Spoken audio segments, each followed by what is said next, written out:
발표 시작하도록 하겠습니다.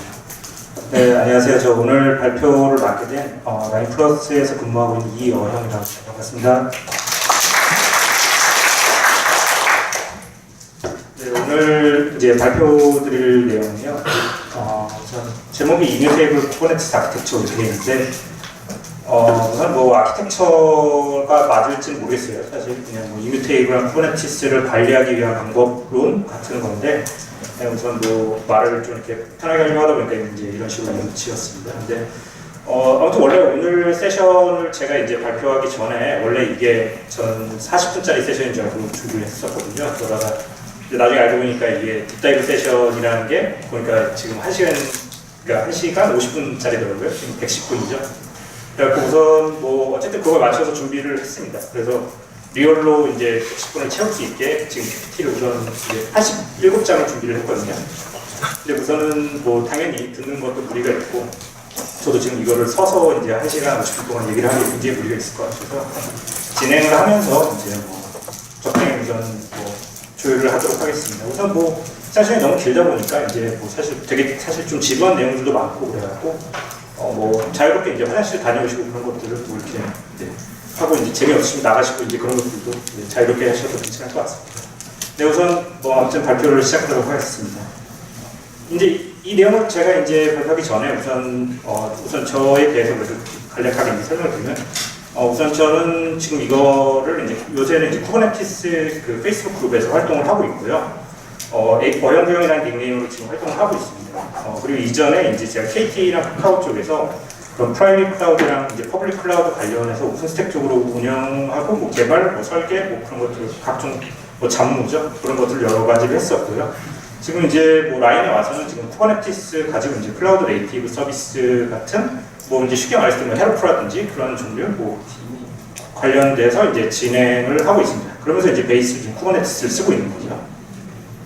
그래서 이제 저도 이제 어쨌든 뭐 이제 오픈스택 같은 것들 뭐 관리하면서 이제 막 계속 배포 관리하고 뭐 쿠버네티스는 이제 지금 뭐 하면서 이제 계속 또 이제 뭐 여러 가지 장이 되면서 이제 관리를 하다 보니까 결국에 좀 이제 어쨌든 조금 더 편한 방법이 없을까 계속 생각을 하고 이제 현재 이제 트렌드라든지 그런 기술 같은 걸 봤을 때 이제 어쨌든 뭐 2017년 정도부터 이제 그런 스킷이라는 게 이제 도커 컨퍼런스에서 이제 발표가 되면서 그런 것들에 관심을 가져왔고 저도 이제 쿠버네티스 같은 것들을 이제 이런 걸로 배포를 할 수 있을지 고민을 하다가 관련해서 이제 블로그 글을 한번 작성을 했었습니다. 이제 별로 반응이 좋지는 않았는데요. 이제 그런 것들을 베이스로 오늘의 내용을 조금 깊게 이제 진행을 하려고 생각을 하고 있습니다.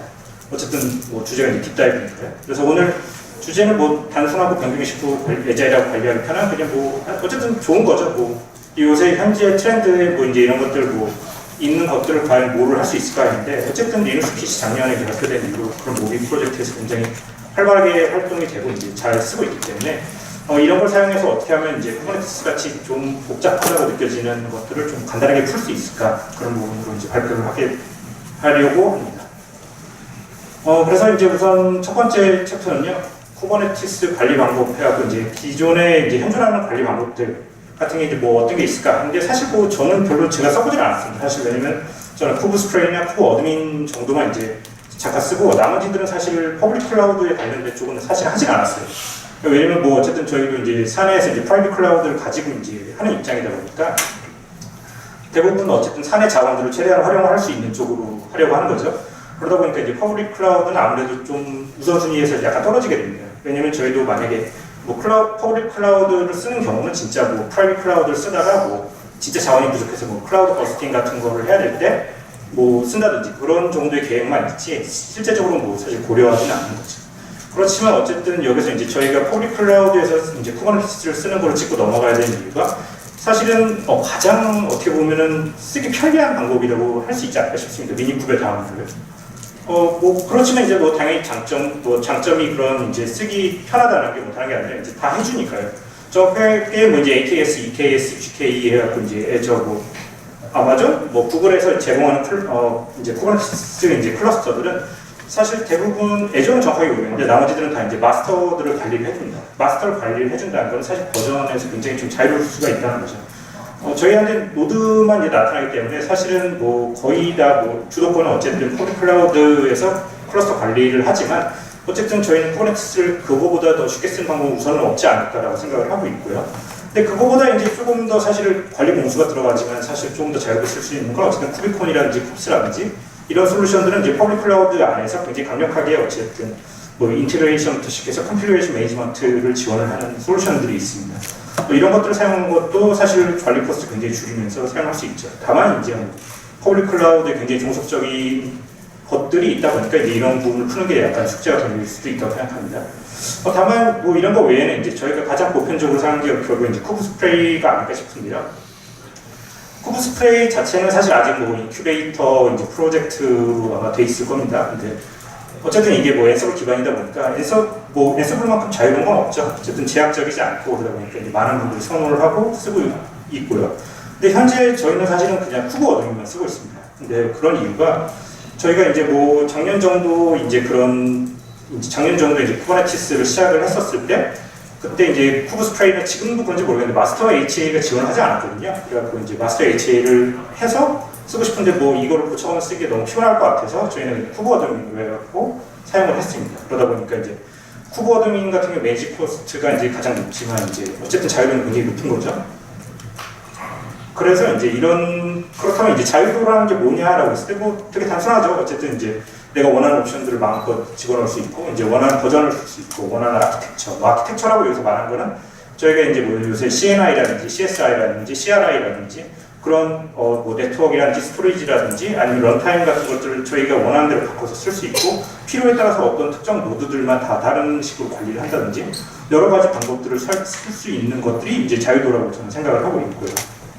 물론 이런 것들을 이제 쓰면은 굉장히 이제 코스트들이 증가를 합니다. 당연히. 이제 뭐 디플로이 하기 위해 코드를 작성을 해야 되고 장애가 나면 당연히 트러블 슈팅 해야 되고 운영 이슈들 뭐 이제 증설을 한다든지 뭐 그런 것들도 굉장히 많이 신경을 써야 됩니다. 뭐 이 전통적인 어쨌든 저희가 뭐 어떤 인프라를 관리하든 이제 겪는 그런 고민이라고 생각을 하게 되는데요. 당연히 뭐 이제 그러다 보니까 뭐 이런 플렉서빌리티랑 이제 웨이지 코스트에 대해서 뭐 택시라든지 자가용 아니면 뭐 버스가 될 수도 있고요. 뭐 근데 어떤 사람은 뭐 운전면허가 있는 사람도 있고 운전면허가 없는 사람도 있고 뭐 이런 관점에서 생각을 했을 때는 사실은 그냥 결국에 뭐 선택은 뭐 그 상황이나 아니면 자신이나 그 팀이나 뭐 그런 것에 맞게 대해서 이제 결정이 되지 않을까 싶습니다.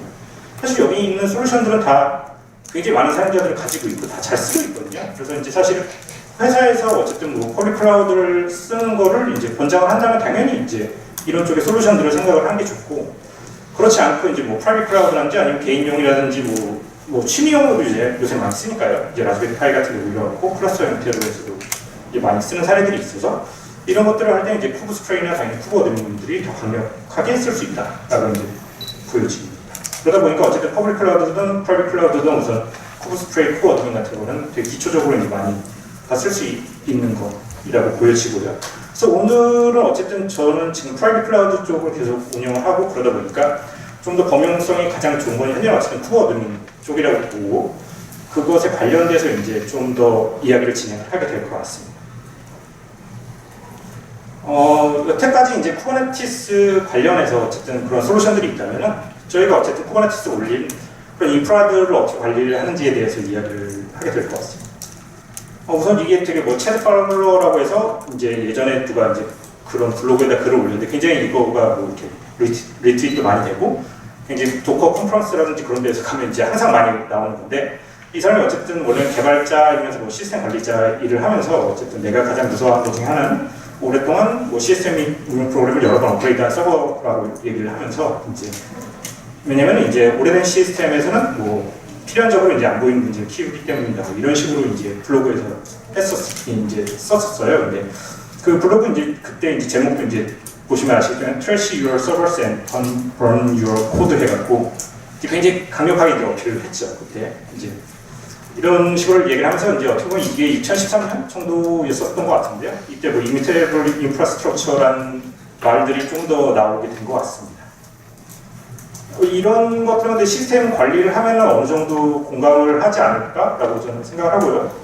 뭐 우선 제가 운영해본 경험에서는 저는 이제 굉장히 뭐 이런 것들에 대해서 굉장히 크게 공감을 하고 있습니다.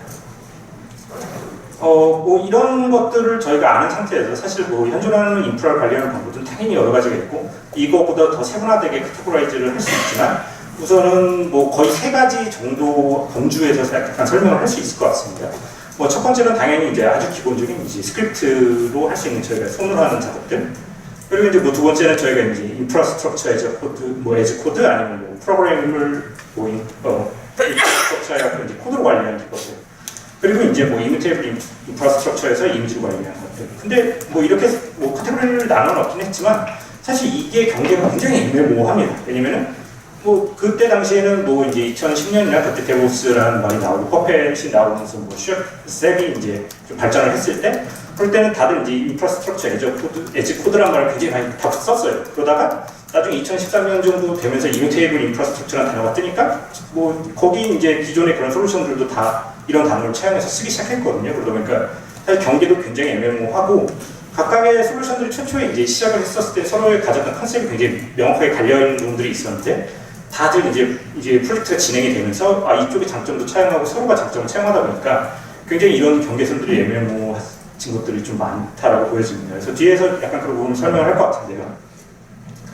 우선 첫 번째로 이제 그래서 이제 저희가 손으로 관리하는 뭐 케이스는 당연히 뭐 이제 대부분의 그런 경우들이 그렇죠. 뭐 저 같은 경우는 당연히 이제 뭐 보통 작업을 할 때 뭐 여러 가지 간단한 작업들을 손으로 많이 이제 하게 되니까요.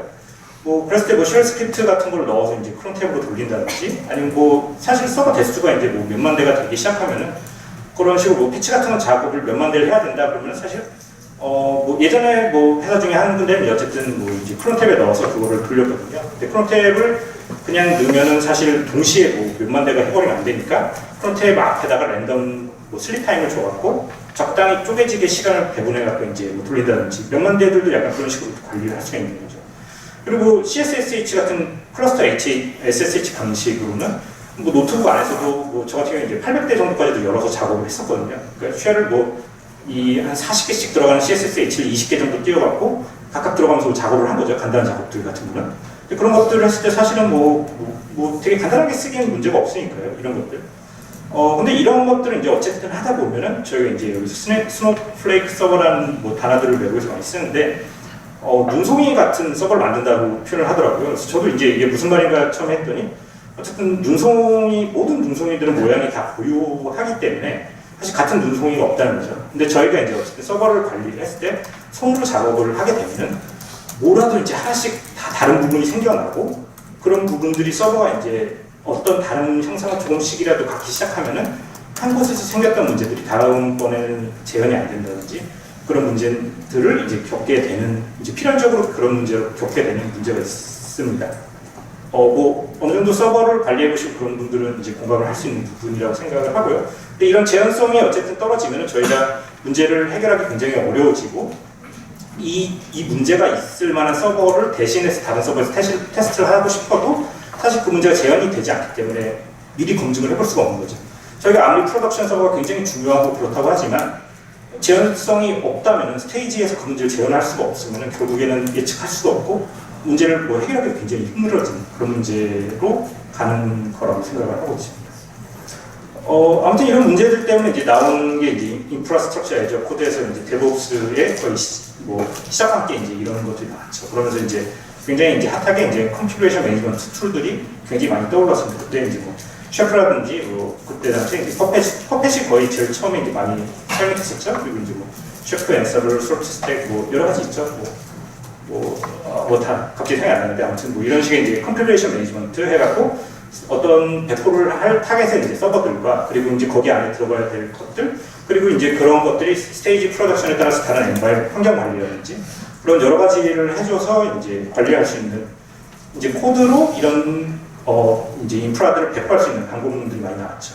이런 것들이 나오면서 이제 배포할 수 있는 방법들은 생겼지만 실제 인프라를 구성하는 기술들은 뭐 이제 그전까지는 이제 특별히 뭐 사실 뭐 나타난 것들이 많이 없었는데 이제 뭐 오픈스택에서 뭐 히트라든지 아니면 AWS라든지 그런 데서 사용하는 클라우드 포메이션, 뭐 테라폼 같은 게 나오면서 굉장히 이런 부분도 이제 활발하게 돼서 지금은 거의 이제 뭐 이제 해커에다가 뭐 테라폼을 쓰는 거는 거의 뭐 디팩토로 이제 많이 사용하는 패턴이라고도 할 수 있을 것 같습니다. 근데 이런 당연히 코드로 기반을 관리할 때 이제 장점은 제 생각에는 어쨌든 이 뭐 저 같은 경우 이제 제일 많이 썼던 게 셰프랑 앤서블을 많이 썼는데요. 이런 걸 썼을 때 이제 가장 어쨌든 이런 DSL 기반의 이런 스크립트 랭귀지들은 이제 굉장히 다음에 들어오는 사람들이 굉장히 쉽게 쓸 수가 있는 거죠. 되게 간단하게 대충 이 정도의 어떤 식으로 코드가 진행되는 게 보이니까 이 정도쯤에 이제 이게 진행이 됐으니까 이 다음에 이걸 추가하면은 이게 되겠구나라는 게 굉장히 예측하기 쉽고 그러다 보니까 많은 사람들이 되게 쉽게 접근해서 쓸 수가 있었다고 생각하고요.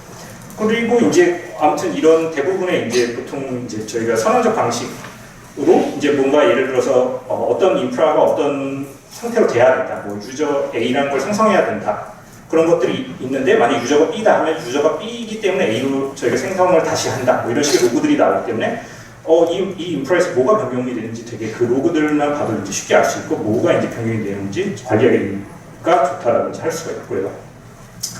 근데 어쨌든 이런 코드 기반으로 관리를 했을 때 이제 힘든 점들은 되게 많죠. 사실 여기 적은 것보다도 훨씬 더 많다고도 생각을 하고요.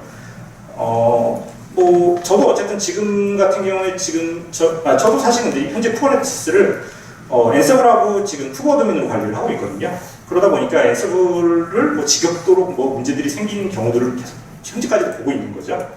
근데 그런 것들에서 이제 대부분 제일 많이 나오는 것들이 이제 배포할 때 외부 요인으로 뭔가 실패할 수 있는 경우들이 굉장히 많이 존재를 한다는 거죠. 당연하게 이제 저희가 보통 우선 그 부분 뒤에서 더 설명을 드리도록 하겠습니다. 그리고 이제 두 번째는 어쨌든 이런 부분들로 진행했을 때 이제 롤백을 위한 코드를 새로 작성했는지 그런 어려운 점들이 있고요.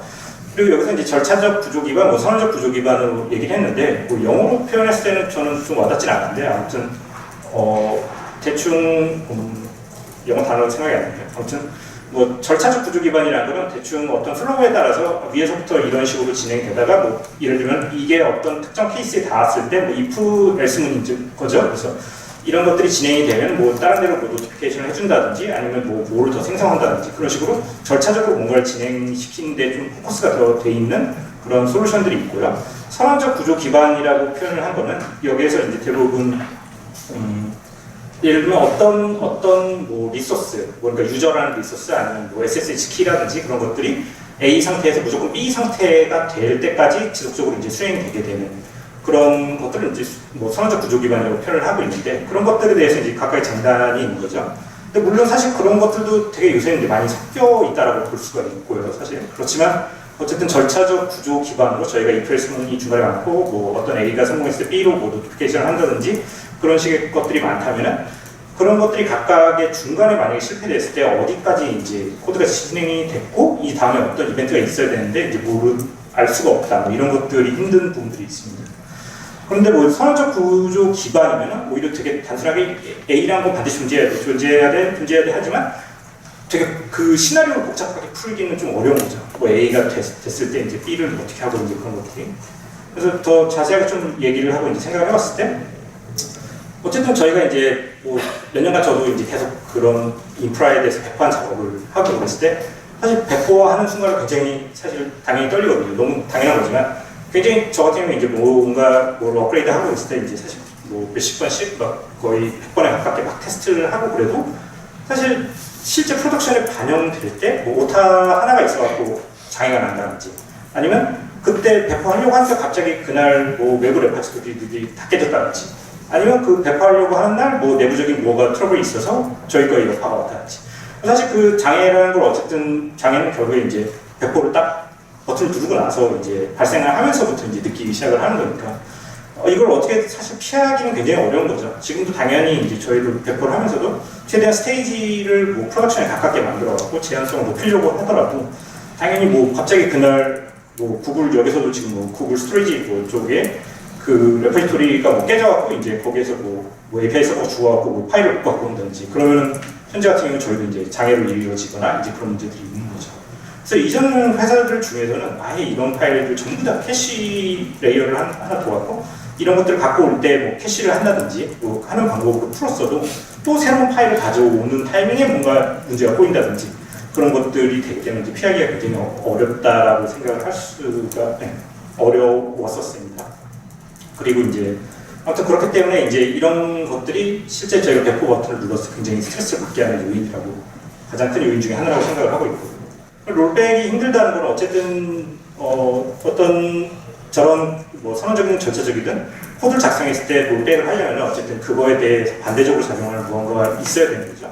근데 뭐 그것들이 어느 정도 잘 지원되는 케이스들도 있지만 뭐 굉장히 뭐 복잡하게 배포되는 것들을 이제 작성을 했는데 그걸 돌린다든지 그런 것들은 굉장히 사실 너무 까다로울 수밖에 없는 거고요.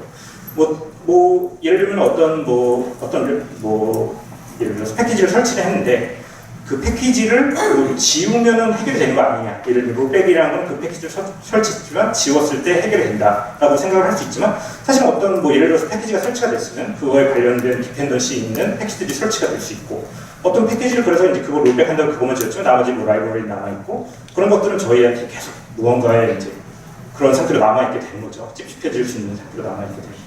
이런 것들 때문에 이제 롤백을 어쨌든 저희가 하게 되면 결국에 손으로 이제 이런 패키지들을 뭐 지운다든지 아니면 뭐 돌리는 방법들을 하는데 저희가 모든 서버를 다 똑같이 하기가 힘들죠. 대부분. 왜냐면 어쨌든 이 롤백을 할 때도 뭐 이제 긴급하게 보통 작업을 해야 되고 그렇기 때문에 급하게 이제 성공하는 거를 저희가 뭐 까나리 같은 식으로 하나를 잡아갖고 그냥 그걸로 괜찮은지 막 테스트를 해갖고 그 손으로 작업을 한 다음에 괜찮으면 이제 나머지도 그 방식대로 이제 전파를 한다든지 뭐 그런 식으로 하지만 결국에 뭐 그 까나리 서버 보통은 예를 들면 어떤 클러스터의 1번 서버이거든요.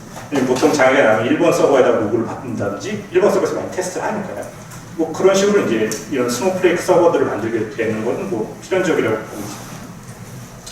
그래서 절차적 구조 기반에서 뭐 이 표현이 여기에서 이제 조금 더 자세하게 설명을 드리면요. 뭐 예를 들어서 첫 번째 이제 실행을 하다 중간에 이제 문제가 나는 게 있는데 뭐 예를 들어서 A라는 이벤트에서 파일을 어떤 변경을 하고 B라는 이벤트에서 이제 만약에 실패를 했는데 C라는 이벤트에서 원래 A가 변경이 되면은 뭐 프로세스 리스타트를 해라라는 코드가 있는 거예요. 근데 B에서 딱 실패를 해버리니까 A에서 파일 변경을 했던 게 C에서는 리스타트가 안 되는 거죠. 근데 이거 다시 당연히 재실행을 하면은 A는 이미 파일 변경이 돼 있어서 C 이벤트가 트리거가 안 되고 B 이벤트는 문제가 뭐 이게 B 이벤트는 문제가 있는 문제 있는 이벤트지만 이번에는 어떻게 성공해서 넘어갔다 치면 C라는 게 어쨌든 A가 트리거가 안 됐기 때문에 다시 발생 안 하는 이런 것들이 이제 또 장애로 이어지는 뭐 문제라고 이제 보고 있습니다. 근데 이런 것들도 사실 굉장히 뭐 이런 뭐 예를 들면 해결하는 방법이 여러 가지가 있는데 뭐 예를 들어서 A라는 부분에서 트리거가 됐을 때 원래 이런 뭐 당연히 이런 셉이라든지 엑스라든지 그런 것들이 큐가 없으니까 그런 것들을 대신 활용하기 위해서 뭐 파일에다가 뭐 예를 들면 특정 뭐 파일 같은 걸 만들어갖고 이 파일이 있으면 A가 트리거가 됐다. 파일 시스템을 큐 같이 쓰는 거죠 일종의 그런 식으로 뭐 처리를 한다든지. 뭐 그런 방법이 있다고 하더라도 사실은 어쨌든 한번 발생하면 이제 피해가기 힘든.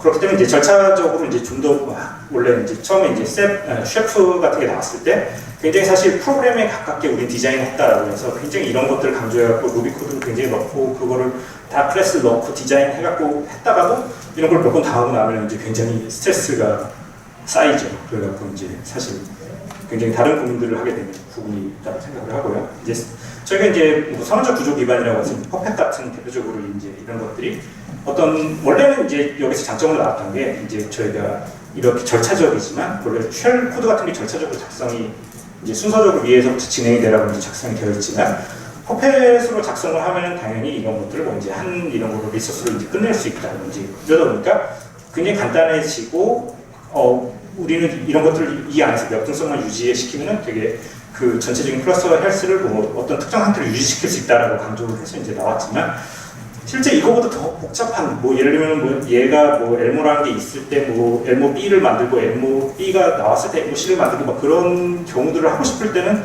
이런 것들이 굉장히 또 까다로워지기 시작하는 거죠. 그러다 보면 결국에 또 쉘 스크립트를 안에 쉘 스크립트 집어넣다 보면 또 절차적이 돼서 또 문제가 캐스케이드하게 이제 막 앞에서 나왔던 문제가 뒤에 연결이 되고 이제 그런 식의 고통을 받는 시나리오들로 이제 진행이 된다고 생각을 합니다.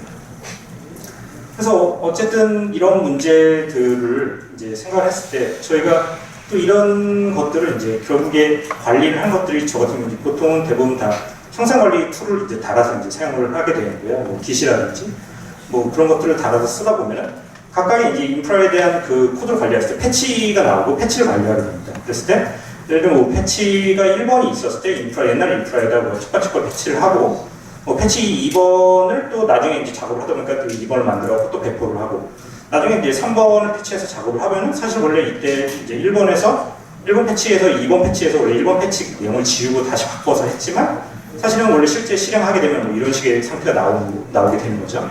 근데 그게 아니라 이제 이런 패치가 다 합쳐진 상태예요. 그러니까 새로운 인프라가 들어오고 이전에 이제 배포 코드가 다 합쳐진 상태로 돌리면 이런 결과가 다르게 되는 차이가 있다고 이제 차이가 발생하게 되는 문제가 있습니다.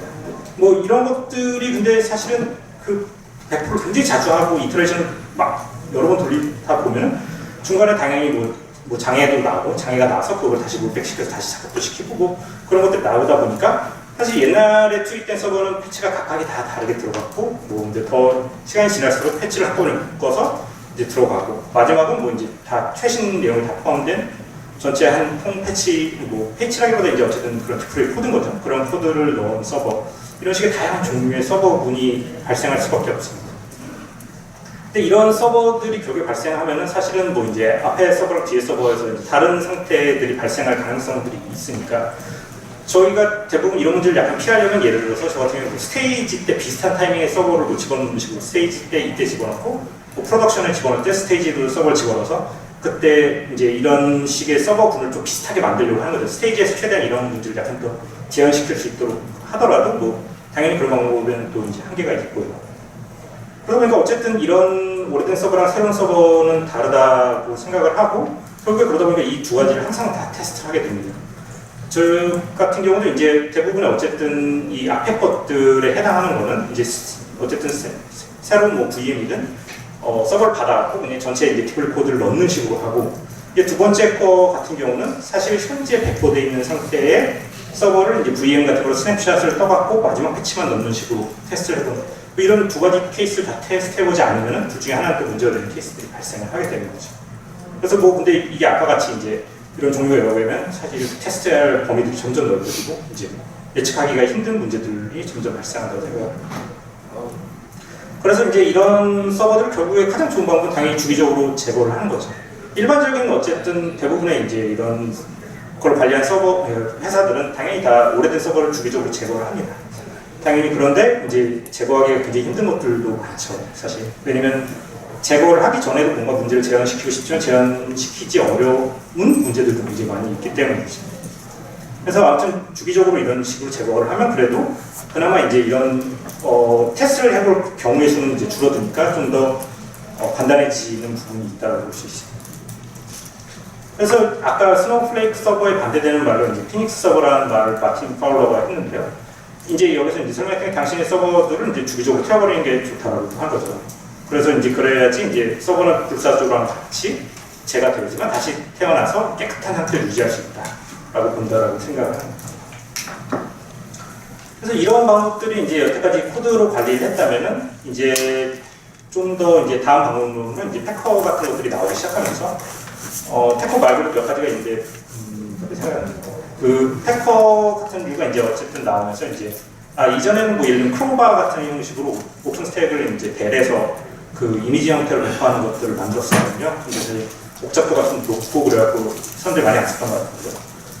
아무튼 뭐 이제 그런 것들이 나오고 나중에 이제 패커가 어쨌든 굉장히 공명적으로 성공한 툴이니까 이제 이런 것들이 나오면서 이미지화를 굉장히 많이 시키게 되었습니다. 그렇지만 어쨌든 뭐 패커가 나오고 이제 요새 이제 뭐 당연히 도커는 당연히 뭐 이제 많이 쓰는 거고요. 그리고 이제 그거 외에도 이제 유니커널이라든지 그다음에 이제 뭐 이제 오늘 발표 주제인 뭐 리눅스 킷 같은 방법들이 나와서 이쪽 방향에서 뭐 이제 활발히 이제 되고 있는 것 같아요.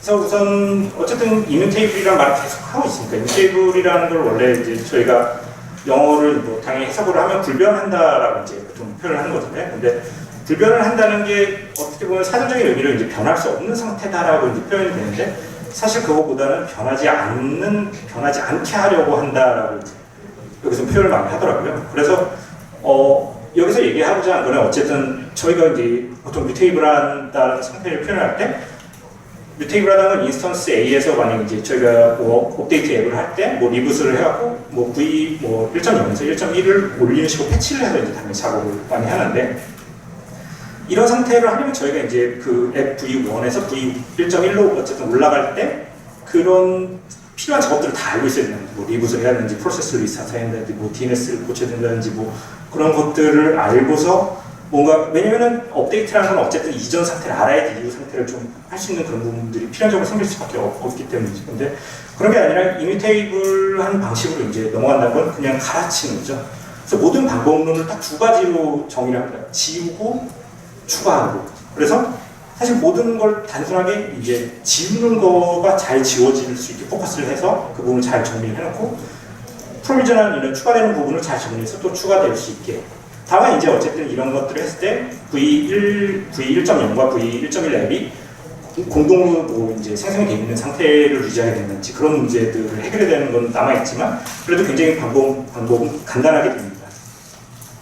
실제로 이제 뭐 저희가 이제 쿠버네티스 같은 것들이 이제 나오기 시작하면서 쿠버네티스는 되게 대표적으로 이제 사람들이 처음 썼을 때 특징이라기보다 희한하다고 생각을 하는 게 저 같은 경우도 그렇고 뭐 리스타트가 없다는 점이죠. 그러니까 커맨드 리스타트가 없어서 얘는 리스타트가 뭐야 했더니 리스타트는 그냥 지우고 다시 만드는 거죠. 결국에 그냥 이런 생각과 이제 방식 자체가 이뮤테이블한 접근이라고 이제 생각을 하시면 좋을 것 같습니다. 그래서 이뮤테이블한 뭐 이런 배포 방법을 한다고 하면 배포 전에는 뭐 1.0고 가득 차 있던 뭐 거절을 1.1로 하나씩 갈아치는 거죠.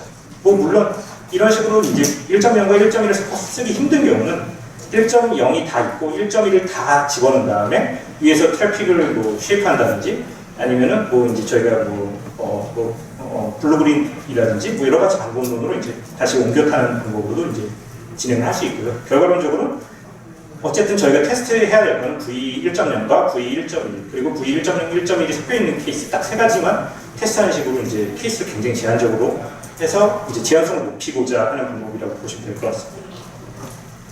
결국 이런 걸로 그럼 저희가 얻는 이득이라는 게 뭐냐라고 했을 때 어쨌든 이뮤테이블을 한 거는 저희가 이전에도 코드, 뭐 인프라스트럭처 에즈 코드라는 것들 그런 것들을 왜 굳이 그런 좋은 말이 있었는데 왜 이뮤테이블이라는 표현을 했냐라고 했을 때는 결국에 코드 자체가 데이터로부터 분리시키기 위한 거였다고 보면 좋을 것 같습니다.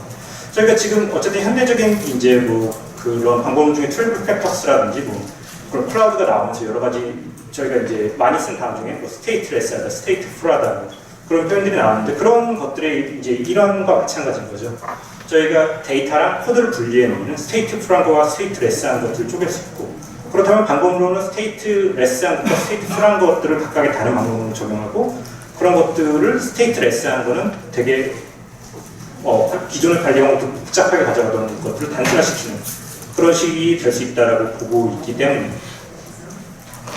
그래서 아무튼 이런 아이디어를 기반으로 이제 어쨌든 패커 같은 게 나왔죠. 이제 패커는 당연히 뭐 패커에다 셰프나 에서를 뭐 솔스택, 퍼펙 같은 컨피그레이션 매니지먼트 툴을 많이 섞어서 이제 쓰는데 근데 다만 이제 패커 쓰는 대부분 패턴이 그렇죠. 뭐 코드가 업데이트돼서 머지가 되면은 그 패커 가지고 이제 배포되는 이미지를 만들고 그 이미지 기반으로 뭐 VM을 만든 다음에 다시 클라우드 이밋에 이 패커에 대한 뭐 엔서블 코드를 다시 한번 돌려준다든지 왜냐면 좀 최신으로 업데이트 해야 되니까요.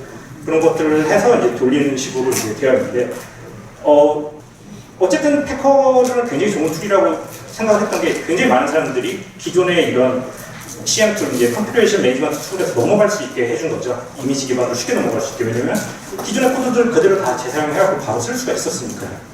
근데 사실 어쨌든 이런 방법론은 당연히 기존에 이제 저희가 뭐 CentOS라든지 그런 OS 유저들이 사용하는 OS에 이런 것들 부어놓기 때문에 사실은 좀 이미지 기반으로 쓰기에는 좀 OS가 무겁다든지 좀 그런 식의 이제 부분들이 생겨나가는 거죠. 현재 방법론들에 비해서는요. 왜냐면 요새 같은 경우 이제 뭐 대부분 뭐 예를 들면 렌처 OS 같은 걸 필두로 뭐 아토믹이라든지 뭐 여러 가지 그런 컨테이너 OS 같은 되게 경량화된 OS들을 많이 쓰는 방식으로도 접근을 하고 있으니까요. 이런 패커 뭐 나오고 이제 도커 나오고 이제 뭐 그런 것들 외에 사실 굉장히 이제 리눅스 kit이 뭐 말이 나오기 전에 사실 굉장히 화두가 됐던 건 유니커널이라고 생각을 하는데요. 윗부분은 제가 이제 사실 번역을 할 수가 없어서 번역을 그냥 그대로 갖고 왔고요. 원래 근데 여기서 이제 되게 재밌다고 생각을 했던 거는 이제 그런 거죠. VM은 무겁지 않습니다. OS가 그렇죠. 누가 이제 얘기를 했는데요. 이걸 얘기하면서 당연히 사실 저희는 VM은 되게 무겁다고 생각을 하거든요. 운영을 하다 보면 당연히 VM은 뭐 디스크를 뭐 라이브 마이그레이션을 시킬 때도 어쨌든 옮겨내야 되고 뭐 되게 스테이트풀한 부분들이 굉장히 많기 때문에 그런데 그 이유 자체들은 사실 뭐 이제 그 안에 사실 디스크를 크게 가져가게 되는 뭐 OS라든지 그런 것들 부분이 있다라고 이제 생각을 하기 때문에 이런 것들이 굉장히 공감이 가고 많은 부분들이 이런 부분에서 이제 생각을 뭐 좀 새로운 생각을 할 수 있게 해준 것 같습니다. 어쨌든 그래서 전통적으로 저희가 이제 VM부터 이제 얘기가 나왔을 때 VM 다음에 뭐 보통 컨테이너 얘기들이 많이 나왔죠. 근데 사실 뭐 VM 뭐 전통적인 컨테이너 뭐 CH 루트 같은 것들도 사실 1983년 정도에 나왔을 때부터 사실 컨테이너라고 하면 이거보다 약간 순서가 좀 그럴 수 있는데 아무튼 그냥 저희가 도커라고 말하는 그냥 그런 컨테이너라고 생각을 하면은 뭐 버추얼 머신 같은 형태로 하이퍼바이저 위에 게스트 OS를 올리고 그 위에 뭐 라이브러리를 쉐어한다든지 그래서 어플리케이션 올리는 형태에서 어쨌든 각각 어플리케이션을 독립적으로 올리는 컨테이너 구조가 나오고 그런 것들에서 이제 사실은 이제 테넌트 아이솔레이션이 잘 되지 못한다 뭐 이런 이제 생각들을 하다 보니까 이 컨테이너 안에 VM에다가 이제 다시 올리고 뭐 이런 방법들을 생각하다 마지막으로 이제 간 게 유니커널이 이런 쪽에서 나왔다고 볼 수가 있습니다. 그래서 그림적으로 약간 비교를 해보면 결국 요 유니커널과 컨테이너를 비교를 해보면은 LIB 런타임을 가지고 있는 거죠. 사실 게스트 OS는 빠진 상태의 VM 정도로 보시면 될 것 같습니다. 결국에 그러니까 컨테이너를 VM화한 거죠. 저희가 이전에도 약간 이런 접근 방법론이 뭐 하이퍼 SH라든지 뭐 하이퍼 SH인가? 하여튼 뭐 중국 쪽에서 이제 뭐 이런 것들을 했었는데 뭐 도커 이미지 가지고 VM으로 띄운다든지 그런 것들보다 약간 더 이쪽은 더 발전해서 사실 좀 컴파일을 통해서 되게 라이브러리를 좀 더 경량화해서 되게 가볍게 올리는 식으로 발전을 했다고 볼 수가 있습니다. 그래서 그냥 컨테이너에서 이런 식으로 넘어갔던 이유는 결국에 아이솔레이션하고 더 스페셜라이제이션을 해갖고 이제 경량화와 더 보안적으로 우수한 이제 유니커널이라는 걸 만들었다라고 이제 표현을 하고 있습니다. 뭐 이런 것들이 그럼 어디 쓰면 이제 뭐 사실 기사들은 몇 번 났지만 사실 뭐 저희 주변에서 저도 쓰는지 잘 모르고 그러고 살고 있었는데 사실은 뭐 맥에서 사실 도커 같은 걸 돌리다 보면은 이제 사실 도커가 지금 도커 머신이라는 걸 옛날에 쓰고 막 뭐 VM 뭐 버추얼 박스도 돌리고 막 그러다가 요새는 뭐 갑자기 그런 것들이 사라졌고 잘 찾아보면은 이제 그 맥 안에서도 하이퍼킷이라는 걸로 지금 돌아가고 있습니다. 근데 이런 하이퍼킷, 뭐 VPN 킷 같은 것들을 이제 유니커널을 통해서 이제 지금 현재 구현을 트랙을 하고 있더라고요. 왜냐면 저도 사실은 이제 유니커널을 실제 돌리기에는 너무 많은 공수가 필요하더라고요. 유니커널을 가장 쉽게 돌릴 수 있는 방법이 유니크라고 해서 어떤 뭐 배버 툴 같은 게 있는데 그것들을 봐도 사실 뭐 취미로 하기에는 굉장히 좀 이렇게 불편할 정도의 얕은 사용성을 가지고 있더라고요. 그래서 사실 유니커널 쪽에 이제 되게 장점이 많고 보안적으로 좋고 기존의 컨테이너 장점들을 가져가면서 할 수 있다라고 해도 현재까지는 굉장히 사실은 되게 학술적으로는 굉장히 많이 관심을 받아갖고 진행이 되고 있지만 실제 프로덕션에서 넣어서 쓰기에는 좀 툴 이터레이션 하는 거라든지 그런 부분들이 굉장히 많이 좀 부족하다라고 생각이 듭니다. 그래서 어쨌든 유니커널은 그렇다고 뭐 안 쓰는 건 아니고 사실 아까 같이 하이퍼킷이나 그런 데서 사용을 하면서 사실 굉장히 관심을 가지고 지금 하고 뭐 여러 가지로 이 도커 쪽 진영에서 이제 쓰고 있죠. 그리고 이제 특히 이쪽은 젠 쪽에서 이제 밀고 있는 거라서 그쪽에서 관심을 가지고 이제 하고 있는데 어떻게 될지 모르겠습니다. 아무튼 이 유니커널이 나와서 이쪽으로 사실 진행될 거라고 굉장히 생각을 했지만 뭐 갑자기 뭐 한 2016년 말인가 2017년 초쯤에 리눅스 킷이라는 얘기가 나오면서 뭐 이쪽 뭐 유니커널을 이름 바꿨다가 이런 식으로 처음에는 들었었거든요. 그래서 그런가 보다라고 하고 넘어갔는데 사실은 굉장히 제 생각에 완전 딴판의 것이 나왔다고 생각을 합니다.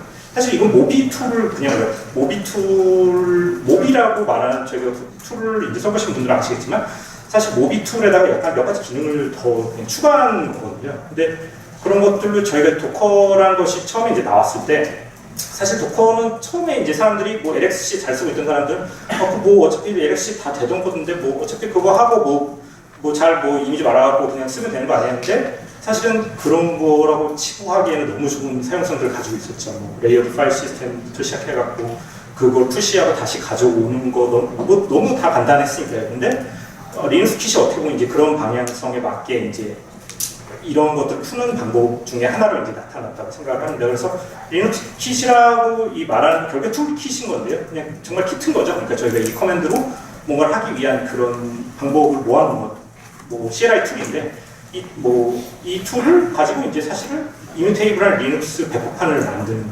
커스텀 배포판을 만드는 거죠. 이게 이 툴의 이제 목적이라고 보시면 될 것 같습니다. 그래서 어쨌든 이게 그냥 말로만 듣기에는 굉장히 그냥 좀 복잡한 부분이 있는데 우선은 그래도 이제 이 홈페이지 이제 GitHub 여기에서 나와 있던 부분 좀 설명을 드리면요. 우선은 뭐 예를 들면 이게 진짜 이 모든 이 OS에 해당하는 모든 내용들이 다 컨테이너로만 이루어져 있습니다. 커널부터 시작해갖고 init, 뭐 런시, 컨테이너, 뭐부터 해서 여러 가지 뭐 그런 것들이 다 컨테이너로만 돼 있기 때문에 굉장히 보안이 우수한 거죠. 그리고 이제 이런 것들은 그냥 컨테이너를 교체하면은 바로 버전 업그레이드를 한다든지 그런 것들이 이제 가능해서 굉장히 커스텀하기가 쉽고 이제 그런 부분이 좋다라고 할 수 있고요. 그리고 이제 이 코드 자체가 그냥 루트FS 파일 시스템이 되면서 이게 프로세스로 떠서 루트FS 자체가 이뮤테이블하게 거의 수정이 되지 않는 그 상태로 이제 사용이 될 수 있는 그런 부분들이 있습니다. 그리고 이제 굉장히 뭐 처음부터 얘기한 스테이트레스에 해서 사실 추가적인 뭔가 사용을 하려면 이제 디스크를 붙이거나 아니면 이런 외부 스토리지 같은 걸 붙여갖고 사용을 해야 되는 것들이 있고요. 그래서 굉장히 코드랑 데이터가 확실하게 분리가 되는 거죠. 그리고 이제 툴과 이제 이터레이션이 좋아서 굉장히 이 툴을 가지고 빌드부터 배포, 실행, 뭐까지도 다 가능한 거죠. PM들까지도 이제 PXE 서버 역할까지도 이게 할 수가 있기 때문에 이걸로 이미지를 만들어서 그걸 PXE 서버로 써서 이제 뭐 PM을 부팅시킨다든지 그런 방법들도 굉장히 간단하게 쓸 수가 있는 거죠. 그리고 이제 이게 모든 것들은 다 컨테이너로 만들어지고 컨테이너로 구동되는데 사용이 된다고 할 수가 있습니다. 그리고 이제 기존의 이제 유니커널이라든지 그런 것들의 차별성이라고 보기는 뭐 애매하기도 한데요. 사실 얘는 되게 재밌는 건 이제 OS입니다. 어쨌든 그 OS이기 때문에 이제 클러스터된 어플리케이션을 돌린 게 있습니다. 저희가 쿠버네티스에서 팟이라는 것들도 보통 사이드카를 단다든지 여러 가지 것들로 그 한 팟 안에 여러 가지 컨테이너가 동시에 뜨는 게 사용이 되는 것처럼 이것도 이제 클러스터된 어플리케이션들을 돌리기 위한 거죠. 그리고 이제 아까 설명한 것처럼 이제 배포, 뭐 빌드, 푸시, 뭐 풀, 뭐 이런 것들이 굉장히 도커의 설계 경험에 기반해서 굉장히 그런 것과 유사하게 이제 쓸 수가 있고 이 리눅스 키트를 둘러싸고 있는 어쨌든 하이퍼 kit부터 시작해서 인프라 kit이라든지 여러 가지 그런 데이터 킷 그런 것들을 통해서 이 모비 프로젝트가 어쨌든 사용성이 굉장히 좋아졌다라고 지금 할 수가 있습니다. 그래서 어쨌든 리눅스 킷을 이해하려면 결국 이 그림만 잘 이해를 하면 뭐 이거라고 그냥 생각하시면 될 것 같은데요. 어쨌든 여기 있는 것들은 다 컨테이너입니다. 다 이제 모든 리눅스 커널 부분도 컨테이너고, 뭐 미니멀 이닛도 컨테이너고, 컨테이너 D도 컨테이너고, umbu트 뭐 아니면 서비스 셧다운 되는 것도 다 컨테이너죠. 근데 잘 보시면 아시겠지만 사실 이거 자체가 그 쿠버네티스의 그런 저희가 그 안에서 말하는 팟이라든지 그런 것들과 이제 약간 유사한 쿠버넷에서 이제 컨테이너를 관리하는 거라든지 아니면 그런 거 유사하게 뭐 예를 들면 umbu트랑 뭐 셧다운 같은 걸 지원을 한다든지 팟 안에서 여러 가지 서비스 컨테이너를 돌려갖고 어플리케이션을 돌린다든지 아니면 이런 부분들이 굉장히 유사한 경험을 가져가고 있죠. 그리고 이 아까 말했던 어떤 특정한 코드는 이뮤테이블하게 이 아키텍처에 반영이 됐듯이 정확하게 이 지금 YML 이 코드는 이 인프라스트럭처의 일대로 이제 매칭이 된다고 보시면 됩니다. 이 안에 YML은 이제 커널부터 시작해서 커널, init, umbu트, 뭐 여러 서비스 여기서 아까 말했던 이런 각각의 컨테이너 부분들이 YML로 정의가 다 되어 있는 거죠. 그래서 각각 뭐 이제 이런 툴을 대충 사용하는 걸 간단히 보면요. 리눅스 킵 커맨드들이 대충 이 정도가 있는 거죠. 뭐 빌드, 메타데이터, 뭐 pkg, 푸시, 런, 서브 뭐 이런 게 있는데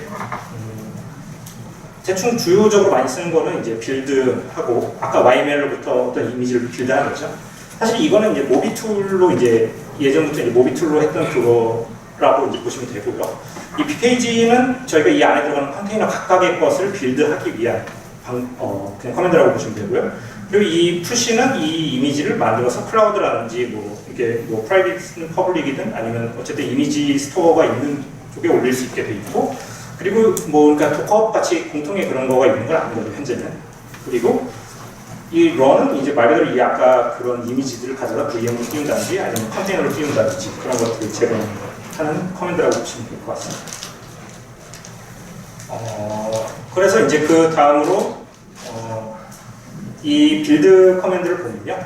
빌드 커맨드 안에서는 뭐 사실 보여드리려고는 이 포맷인 거죠. 뭐 이런 종류들로 되고 있는 거죠. 여기 보면 AWS, 도커 뭐 시작해서 뭐 이제 아주 뭐 거의 현존하는 거의 모든 그런 것들에 대응하고 라즈베리 아직 뭐 3도 있고요. 뭐 웬만한 거 다 있는 거죠. 그래서 이런 것들을 지원을 해서 어떤 빌드를 했을 때 그 상태에서 돌릴 수 있는 그 이미지로 다 바로 떨어뜨리게 됩니다. 근데 그 YML 코드는 하나인 거죠. 근데 이게 여러 가지로 이렇게 나올 수 있는 여러 가지 형태로 이제 저희가 배포를 할 수가 있는 거를 만든다는 거죠. 그래서 이걸 이제 이 라프템 블로그에서 잘 그림을 그리셨더라고요. 그래서 보면 이 YML을 가지고 모비 툴 같은 걸 빌드를 하면은 이 내부적으로 아까 YML들이 다 사실은 어떤 특정한 이제 컨테이너들을 표시를 하거든요. 근데 그런 것들이 아니면 뭐 내부적으로 이제 아까 pkg 같은 커맨드로 이제 빌드를 하는데 예를 들면 여기 라프템 마이앱 같은 거는 pkg로 빌드를 커스텀하게 본인이 그냥 한 거죠.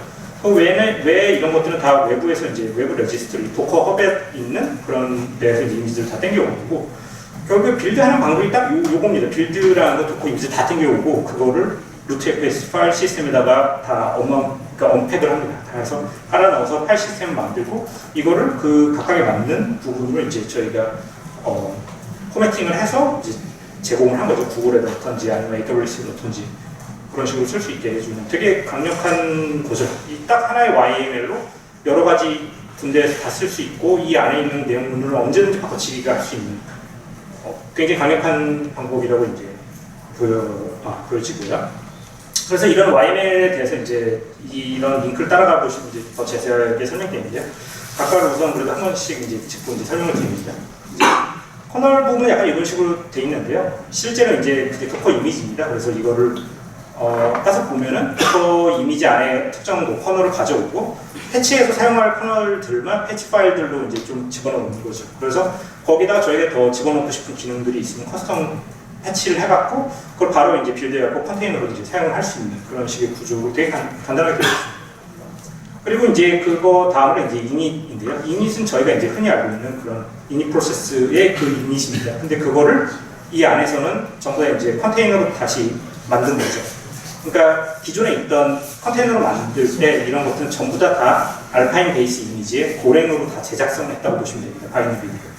그렇게 해서 기존에 있는 이닛 프로세스들을 다 고로 재해석을 해서 필요 없는 부분을 제거하고 필요한 부분들만 남겨서 사용을 할 수 있게 만든 거죠. 그런 이닛 프로세스와 런시 같은 예를 들면 컨테이너를 요새 이제 컨테이너를 돌리기 위한 툴인 거죠. 런시 같은 거나 아니면 컨테이너 D를 해서 이제 이런 컨테이너들을 데모 형태로 관리하고 있는 그런 툴들을 넣어서 이제 기본적인 그런 컨테이너들을 띄워서 관리할 수 있는 상태로 만들어준다고 보시면 될 것 같습니다.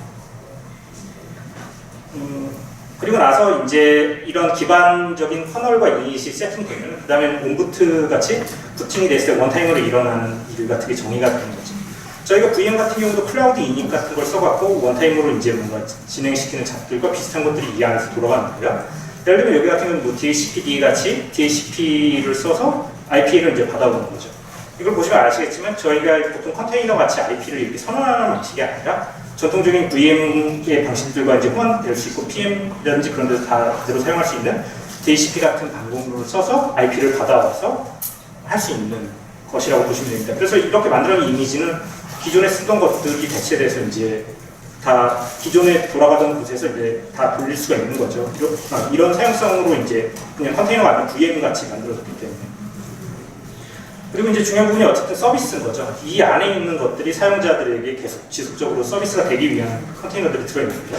제일 첫 번째는 이제 게티 같은 거죠. 저희가 이제 보통 시리얼 콘솔 같은 거로 이제 붙어서 이제 보면 나오는 화면 같은 거. 그래서 get TTY인 이 TTY를 보여주는 그런 거.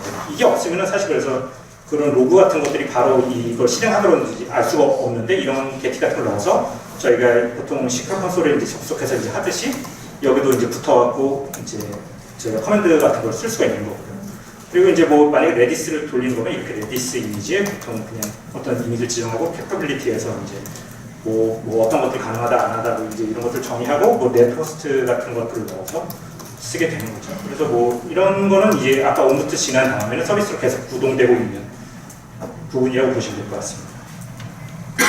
아까 같은 걸 그래서 결국에 뭐 외부에 있는 걸 갖다 쓰는 건 아까 같이 되는데 이거를 내부적으로 이제 빌드를 쓰려면 이제 pkg 같은 커맨드를 통해서 저희가 뭐 예를 들면 빌드를 하는데요. 그 안에 이제 도커 파일이라든지 그 빌드를 하는 거 결국 다 컨테이너 도커 그대로의 사용성이라고 보시면 되는데 이 도커 파일 안에 도커 저희가 이제 흔히 쓰는 문이 다 들어가 있고 이제 빌드 YML에 이걸 어떻게 빌드해서 어떤 디렉토리를 어떻게 마운트할 건지에 대한 내용들 그리고 나머지 뭐 컨테이너 빌드할 때 쓸 파일들 이 정도가 들어있다고 보시면 됩니다. 그래서 도커 파일도 되게 간단하죠. 이제 알파인 이미지를 가지고 와서 그래서 저희가 APK 같은 커맨드로 뭔가 특수하게 몇 가지 써야 될 것들만 설치를 하고 나머지 다 APK 커맨드조차도 못 쓰게 다 지워버립니다. 왜냐면은 사용자가 어쨌든 이런 OS 안에서 무언가의 작업을 하지 않기를 바라고 만들어진 부분들이 굉장히 많기 때문에 그런 상태로 다 지워지고 스크래치 이미지에다가 그냥 DHCP 바이너리와 컨피그만 넣고 돌릴 수 있게 하는 거죠.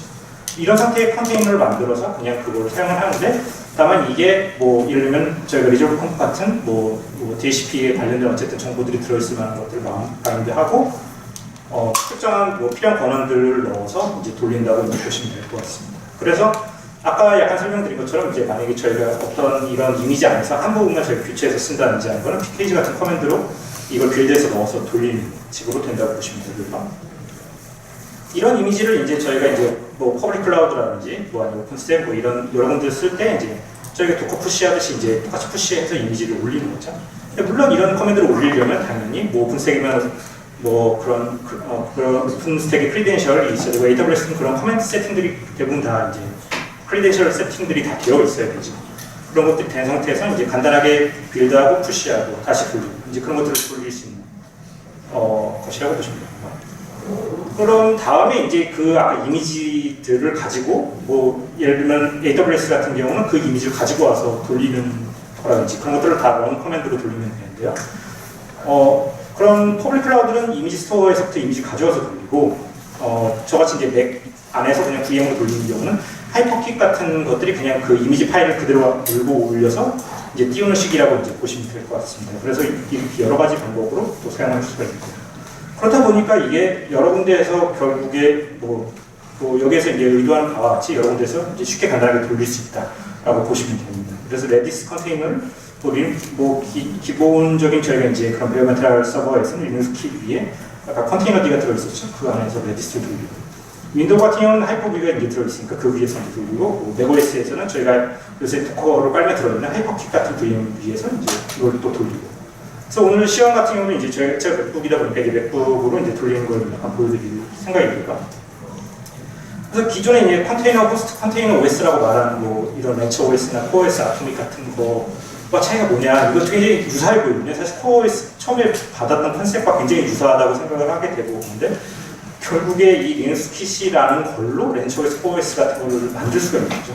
렌처 OS가 요걸로 이제 약간 업데이트가 이렇게 요새 렌처 OS 쪽에서도 이 이슈 쪽에 가서 이제 보면 렌처 OS 코어 이제 그 커미터가 이 기본을 이제 리눅스 킷으로 이제 바꾸려고 하고 있거든요. 그래서 이제 그거 쪽에 관련되어 갖고 이제 그런 것들이 진행되는 거를 보실 수 있다고 보시면 될 것 같습니다.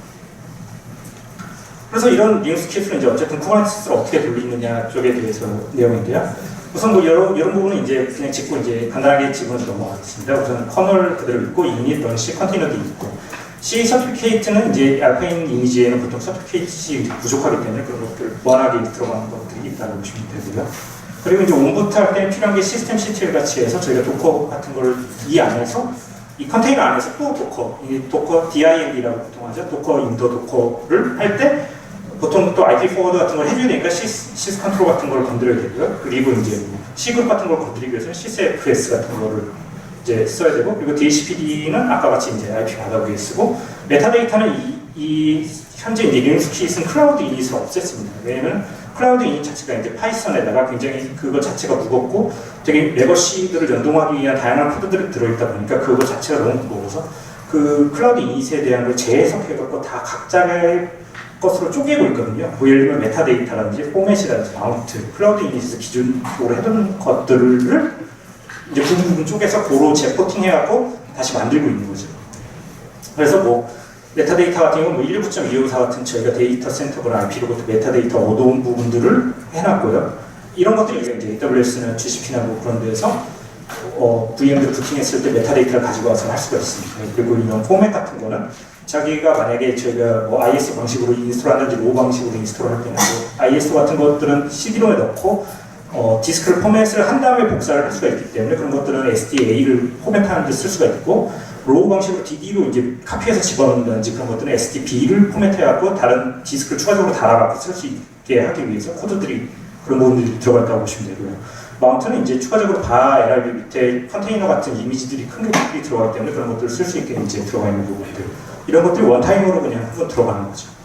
그리고 나서 이제 서비스, 쿠버네티스를 돌리기 위한 서비스라고 해서 들어가 있는데 잘 보시면 뭐 get나 아까 말씀한 것처럼 시리얼 콘솔 그 처음에 이제 저희가 보통 그런 서버에 들어갈 때 보이는 그런 것들 보이게 하는 거 외에는 다 이제 뭐 RAGD 랜덤 넘버 제너레이터죠. 그냥 그 난수 생성할 수 있는 그런 것들 그리고 NTP 시간 맞추기 있는 거 그리고 SSHD 뭐 접근할 수 있는 SSHD 그리고 나머지 쿠블렛 이게 끝입니다.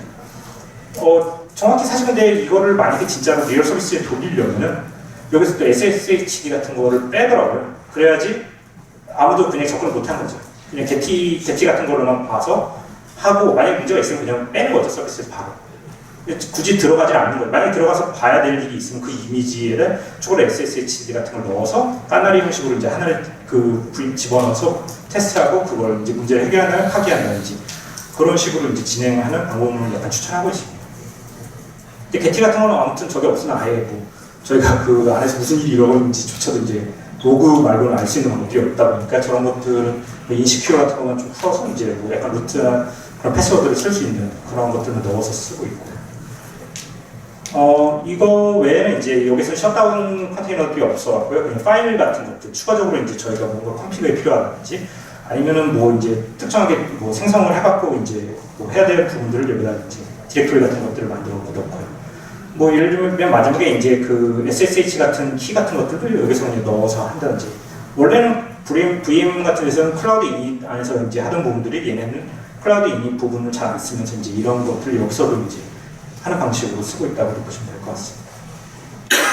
그 안에서 어쨌든 쿠버네티스를 쓴다는 것은 그 안에서 쿠블렛이 어쨌든 저희가 컨테이너 D를 통해서 도커든 뭐 CRI 컨테이너 뭐 D 같은 거를 이제 쓰든 그런 거를 돌려야 되는데 이 안에서는 두 가지 다 지원을 하고 있거든요. 이제 그 중에 이제 도커 쪽을 잠깐 보면은 이제 여기서 DIND라는 어쨌든 그런 이미지가 도커인데 도커를 돌릴 수 있게 만들어준 이미지가 있는데 이런 이미지 안에다가 뭐 PID 호스트 형태로 그냥 풀어서 쓰는 거죠. 그래서 그 안에 C그룹만 잡고 나머지들은 이제 뭐 특정하게 몇몇 것들만 이제 쉐어드 바인드라든지 그런 것들을 통해서 이제 사용을 하고 있습니다.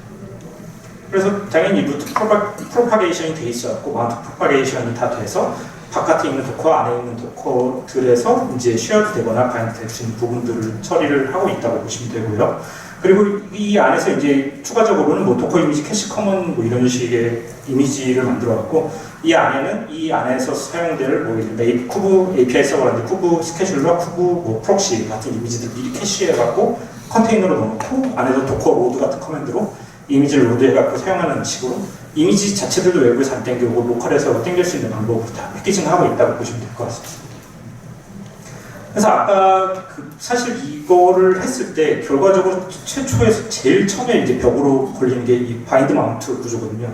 이 굉장히 이제 어쨌든 도커 안에서 그걸 돌리는 부분도 있고 그 바깥에 이제 컨테이너 D라든지 그런 것들이 연계를 이제 해야 되는 부분들이 있다 보니까 이 디렉토리들이 어떻게 서로 간에 마운트가 되어 있는지를 확인을 하지 못하면은 굉장히 알기가 힘듭니다. 그래서 이제 이런 툴 같은 걸 만들어갖고 리눅스 키트를 이제 그 안에 있는 YML을 파싱해갖고 이제 그래프 비즈 같은 걸로 표현을 한 거죠.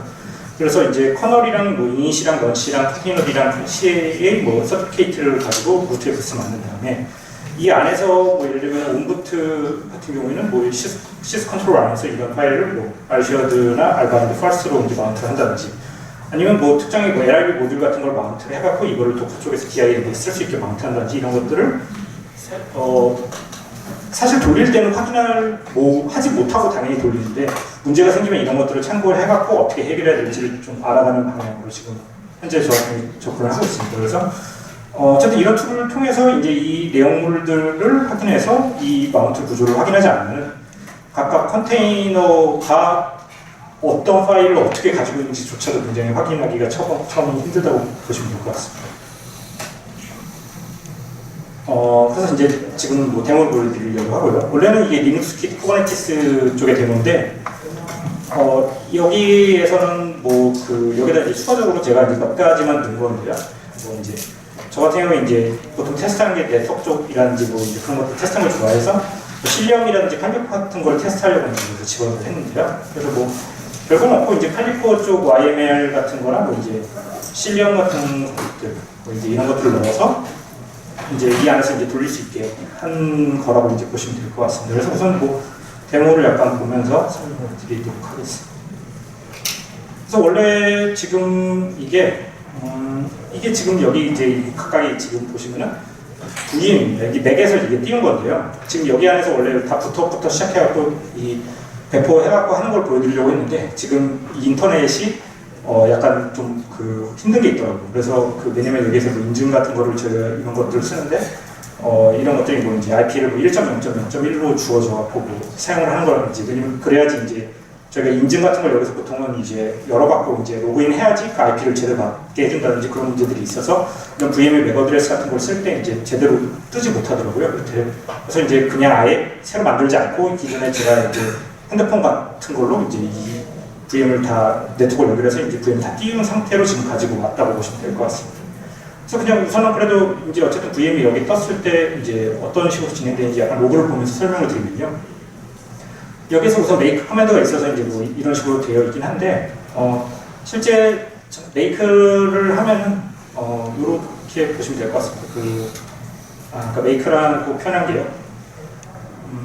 예를 들어서 저희가 만약에 이 쿠버네티스에서 이미지를 여기서 메이크 파일을 만들어갖고 메이크 올만 하면 이제 올라오게 되어 있는데 메이크 파일을 잠깐 보면은 이제 도커의 리브 기본으로 이제 지금 세팅이 되어 있습니다. 그래서 마스터랑 이제 노드 기준으로 리브 같은 네트워크를 넣어갖고 이제 띄우게 여기 세팅이 되어 있는데요.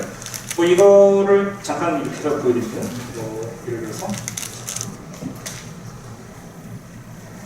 그래서 메이크 하면은 이제 외부에서 이제 그런 라이브러리를 가지고 있고 이런 YML들을 지금 여기서 보시면 이제 이런 링스킵 빌드 커맨드로 이제 이런 특정 어떤 포맷으로 할 건지 ISO 뭐 EFI 같은 포맷으로 해갖고 이제 이런 YML들을 다 가지고 와서 빌드를 하는 거죠. 근데 지금 진행이 안 되는 게 여기서 지금 이제 어쨌든 외부에서 이제 이런 이미지들을 다 땡겨야 되거든요. 그래서 이미지들 다 땡겨와서 아까 보여드린 것처럼 이걸 다 언팩해갖고 노트FS로 묶은 다음에 올리는데 시간이 오래 걸리기 때문에 이런 것들은 지금 현재 다 빌드를 했다고 보시면 됩니다. 그래서 지금 실리엄 형태로 빌드를 하면 대충 사이즈가 이 정도가 나오는데요. 지금 보시면 1.7기가가 마스터 노드, 뭐 1.2기가가 이제 노드 정도인데 이게 뭐 차이가 있는 거는 마스터 쪽에는 이미지를 제가 뭔지 예를 들면은 여기에서 이제 컨트롤 플레인 쪽 그 이미지를 다 넣어놨다고 보시면 됩니다. 그래서 보시면 여기에서 이제 쿠버 API 서버라든지 쿠버 컨트롤러 매니저, 뭐 스케줄러 같은 것들이 이미지가 한 500메가 정도가 들어가 있는 거죠. 그래갖고 이 이미지가 이제 크기가 약간 이렇게 차이가 나는 거거든요. 그래서 이제 이런 마스터 노드 이미지 하나가 그리고 노드 쪽 요런 아까 그런 것들이 빠진 이미지 하나 이렇게 두 개가 생성된다고 보시면 될 것 같습니다. 그래서 요 이미지 가지고 사실 그냥 실행시킨 거는 뭐 여기서 이제 부트 해갖고 뭐 이런 식으로 이제 실행을 하는데요. 요거는 이제 아까 제가 이제 해놨던 걸로 이제 여기서 보시면 약간 설명을 드리면요. 뭐 코멘트 자체는 요렇습니다. 그래서 리눅스 킷 런 해갖고 뭐 네트워크는 뭐 하이퍼키 쓰고 있어서 디폴트 하고 이제 뭐 적당히 준 다음에 뭐 여기서 디스크 사이즈 같은 거 해서 이제 뭐 그냥 ISO 지정해서 그냥 띄우는 거죠. 이제 요 커맨드이기 때문에 사실 뭐 더 이상 복잡한 거 없이 이렇게 뜨고 있고요. 이거를 뜬 다음에는 이제 이게 어쨌든 저희가 도커를 지금 현재 맥에서 돌리고 있는 거다 보니까 이 하이퍼킷이랑 VPN 킷을 통해서 이제 VPN 킷을 통해서 이제 IP를 받고 하이퍼킷을 통해서 이제 자이브 같은 이제 그런 VM을 이제 띄우고 있는 거죠. 그래서 예를 들어서 하이퍼 킷 같은 거로 떠 있는 거죠. 이런 식으로 지금 떠 있는 거죠. 사실 뭐 제일 위에 있는 거는 요거는 이제 지금 도커머신도 요거로 떠 있다고 보시면 되거든요. 이렇게 해서 얘네들이 다 이제 VPN 킷으로 이제 떠 있고 제가 이제 아까 링스 킷 커맨드 런으로 이제 돌리면 이런 식으로 하이퍼 킷 같은 거를 이제 하나씩 떠갖고 이제 붙는다고 보시면 됩니다. 이렇게 해서 이제 VM이 뜨게 되면 기존에 이제 VM 뜨는 거랑 비슷하게 이제 뭐 그렇부터 해서 이제 그래서 해서 이제 그런 디메시지 같은 게 쭉 나오는 거죠. 그래서 이제 기존에 이제 저희가 VM에서 많이 보던 그런 것들이 이제 쭉 나오는 거. 돌다 보면은 이제 여기서 뭐 어쨌든 어쨌든 뭐 리눅스 설치돼서 이제 그런 것들이 나오고 DHCP 통해서 이제 IP를 받아오면 이제 나오고요. 이런 DHCP는 VPN 킷이라고 말하는 이제 맥OS에 떠 있는 그 VPN 킷이라고 말하는 이제 여기서 DHCP부터 해서 각종 온갖 거를 다 처리하고 있는 예로부터 이제 IP를 받는 건데요. 아무튼 이걸 통해서 이제 IP를 받아갖고 이제 접속을 할 수 있게 됩니다. 그리고 나머지들은 뭐 SDA 포맷하고 뭐 거기 안에서 이제 뭐 컨테이너들 이제 띄우는 거 이제 쭉 로그가 나오죠. 이렇게 이제 돌리게 되면요. 지금 잠시 요거를 빠집니다. 보면은 이제 맥OS 안에 이제 VM 형태로 떠 있는데 이제 맥OS에서 도커를 돌려보신 분은 아시겠지만 사실 얘네들이 그 단절이 되어 있습니다. 맥OS 안에서 저희가 브릿지로 접근할 수 있는 라우팅 내역을 잡아 들어갈 수 있는 인터페이스 같은 게 없어요. 그래서 실제 그 인터페이스를 브릿지를 올려갖고 만들어서 들어가야지 사실 저희가 이 도커 안에서 쓰고 있는 192.168.65 대역을 저희가 접근을 할 수가 있는데 지금 일반적으로 그런 세팅을 하지 않은 이런 상태에서는 이거를 바로 이 IP를 접근할 수가 없는 거죠. 여기서 뭐 192.168점 해도 당연히 뭐 이게 가지가 않는 거죠. 그쪽으로. 근데 이런 것들을 그럼 어떻게 접근하냐 했을 때는 이 VM이 아까 하이퍼키 도커 머신이 떠 있는 것과 같은 브릿지에 들어가 있어서 그 도커 머신 안으로 SSH를 타고 들어가서 그 안에서 여기로 SSH를 하는 방식으로 접근을 하게 됩니다. 그래서 말이 복잡한데, 그러니까 이거를 잠깐 보면은 그래서 뭐 이런 식인 거죠. 이런 쉘 스크립트를 여기서 하나 주어주는데요. 간단하게 이제 여기서 보면 이제 도커 해갖고 이제 이런 식으로 커맨드를 날리는 겁니다. 그래서 제 이제 루트 그 SSH 키 아까 이제 어스라이즈 키에 박았으니까 이제 그거를 쓰고 알파인 SSH 이미지로 도커를 띄운 다음에 그 안에서 저희가 이제 또 마이너스 T를 줬죠. 여기서 이제 그 TTY를 줘갖고 루트로 이 여기를 접근한 다음에 이 안에서는 CTR이라고 하는 컨테이너드 CLI를 통해서 접근을 해야 됩니다. 그래서 여기 지금 이게 표현도 복잡한데요. 우선 잘라서 좀 보면은 이제 여기까지가 이제 도커 커맨드고요.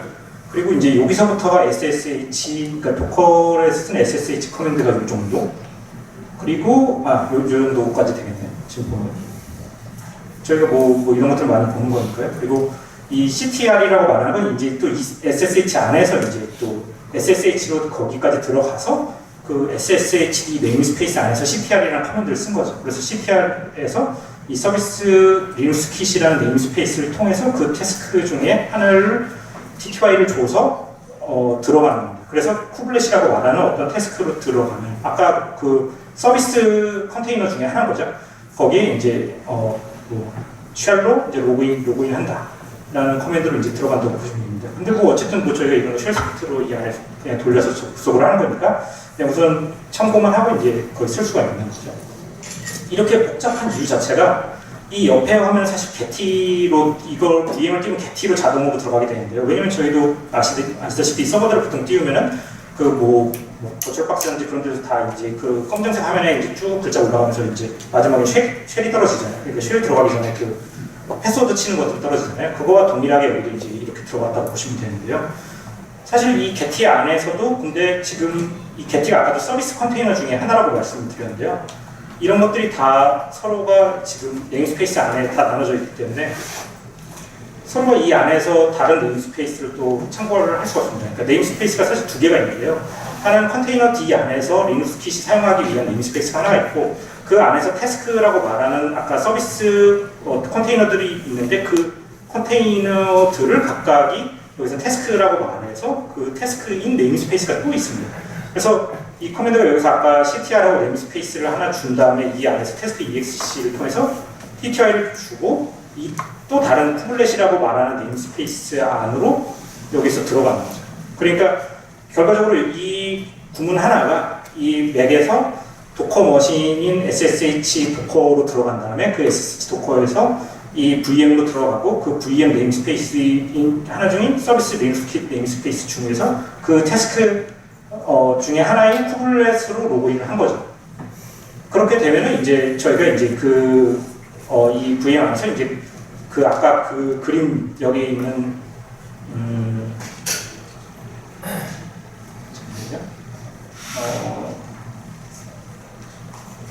요런 그림 중에 요거 하나에 네임스페이스 안에 들어간 거죠. 이런 식으로 이제 들어가는 거라고 이제 보시면 되고요. 이 안에서 그래서 저희가 이제 이 안에는 쿠블렛이 떠 있고 쿠블렛과 함께 쿠브CTL, 쿠브어드민 같은 것들이 같이 들어 있습니다. 패키지를 같이 이제 넣어놨기 때문에 여기 안에서는 그냥 이런 커맨드들로 이제 쓸 수가 있는 거죠. 그래서 뭐 이런 식으로 이제 그 쿠버네티스를 원래 이제 쿠버어드민을 통해서 부터을 해갖고 뭐 이렇게 노드라든지 아니면은 뭐 파트를 뭐 이제 뭐 띄워놓는 거죠. 이런 식으로 해서 이제 뭐 여러 가지 기초적인 그런 컨테이너를 띄워서 쓰고 있는 상태라고 보시면 되고요. 그래서 뭐 어쨌든 여기다가 지금 아까 노드를 이제 제가 추가적으로 VM 노드를 이제 하나 추가를 해서 이제 쓰고 있어서 아까 같이 이제 여기서 노드가 이제 2개가 보이는 상태인데요. 뭐 실리언 같은 경우는 사실 메모리에다가 자신의 그 eBPF 그런 그런 것들을 이제 넣어서 관리를 하기 때문에 메모리 사이즈를 좀 크게 잡아야 됩니다. 그래서 여기도 지금 4기가 정도로 잡았는데 유저드가 한 3기가 정도 이상을 쓰고 있는 거죠. 그래서 저 같은 경우는 이제 16기가 머신에서 사실 나머지 좀 쓰다 보면은 4기가짜리 머신 한 2~3개 정도밖에 못 띄운 상태라서 지금은 딱 2개 정도로 테스트는 우선 띄웠고요. 요거가 지금 그래서 이제 잘 돌아가는지 뭐 이제 약간 보기 위해서 저희가 이런 식으로 이제 그런 쿠버네티스 상태를 이제 보여주는 툴들이 있는데요. 그런 툴들을 통해서 이제 만약에 제가 이제 이 쿠버네티스가 어떻게 설치되어 있는지, 그러니까 이 안에서 이제 뭐 설치되면 어떻게 뜨는지 잠깐 보여드리겠습니다. 뭐 엔진엑스를 뭐 제가 이제 디플로이먼트랑 이제 서비스 같은 거를 이제 만드는 건데요. 디플로이먼트 뭐 서비스 간단하게 이제 만들고 이런 것들을 이제 생성을 하면 그래서 이제 이렇게 이제 디플로이먼트랑 이제 서비스들이 이제 파트에 연결된 것들을 이제 확인할 수가 있습니다. 이런 식으로 쿠버네티스가 안에 이제 잘 설치돼서 이제 들어가는 것들을 확인할 수 있고요. 추가적으로 여기서 이제 저희가 이제 뭐 스케일을 해갖고 뭐 리플리카스를 뭐 4개를 주었고 이제 엔진엑스 이렇게 해보면 그래서 이제 뭐 이렇게 늘어나는 거죠. 그래서 이제 뭐 이제 파트들이 생성되고 뭐 그런 것들이 이제 잘 되고 있구나라는 걸 확인할 수 있다고 보시면 될 것 같습니다. 이렇게 뭐 삭제 뭐 해서 이런 식으로 그런 거죠. 그래서 뭐 이 안에 뭐 엔진엑스 깔린 거는 뭐 이제 쿠버네티스 깔린 거는 그냥 이 정도로 보시면 될 것 같고요. 뭐 추가적으로 어쨌든 뭐 실리언 같은 것들이라든지 칼리코를 돌리기 위하려면 뭐 어쨌든 리눅스 킷에 제가 이제 그 기술을 올려놓은 코드 안에서 거의 대부분의 내용들이 다 들어가 있어서 그것만 참고를 하셔도 볼 수가 있는데요. 이 쿠버네티스 안에서 이런 CNI 중에서 뭐 칼리코라든지 위브 말고 뭐 칼리코라든지 아니면 뭐 실리언이라든지는 사실 메쉬드된 그런 네트워크 토폴로지를 저장할 수 있는 무언가 단위가 필요해서 예를 들면 뭐 etcd 같은 걸 여기서 쓰고 있는 거죠. etcd 안에다가 그런 데이터를 모아야 돼서 각각의 노드들이 etcd에 접근할 수 있게 정도만 세팅을 하고 뭐 실리언 같은 경우는 사실 베이스 이미지가 지금 뭐 데비안으로 되어 있으니까 알파인 같은 거로 재컴파일 해갖고 이 안에서 돌려서 쓰면은 이제 뭐 그렇게 어렵지 않게 돼 있고요. 그거 자체 내용이 지금 아까 그 리눅스 킷 그 GitHub 레포지토리에 좀 올라가 있다고 보시면 될 것 같습니다. 그래서 우선 데모 내용은 이 정도고요. 그래서 계속 내용을 조금 더 진행해 보도록 하겠습니다.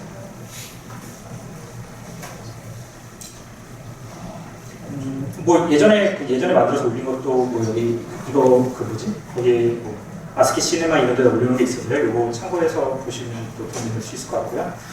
결국에 이제 이거를 해서 이제 결국에 얻으려고 한 게 쿠버네티스 인프라 쪽을 가능한 인프라라는 부분을 이뮤테이블하게 가져가고 그거 외에 올라가는 부분들을 뮤테이블한 부분으로 영역으로 여겨서 데이터로 취급을 하는 거죠.